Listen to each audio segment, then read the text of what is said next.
Hi guys, welcome back to my mini vlog. అందరికీ happy Shivaratri. Sweet potato recipe 2 వేస్లో ఎలా చేసుకోవాలో చూసేద్దాం. ఫస్ట్ అయితే స్వీట్ పొటాటోని క్లీన్గా వాష్ చేసుకోవాలి.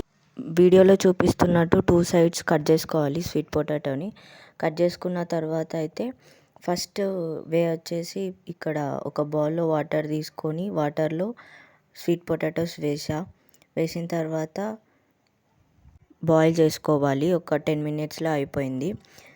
సెకండ్ మెథడ్ వచ్చేసి కొంచెం బెల్లం తీసుకోవాలి. మీరు బెల్లం ప్లేస్లో షుగర్ అయినా వేసుకోవచ్చు. Next 1 table spoon of ghee add చేసి స్టవ్ పైన పెట్టాలి. దానిపైన మూత పెట్టేసి కొన్ని వాటర్ వేయాలి.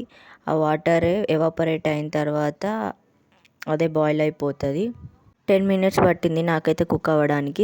Sweet potato is ready. మీరు ఎలా చేసుకున్నారో కామెంట్ చేయండి. Thank you for watching. Please do subscribe to my channel.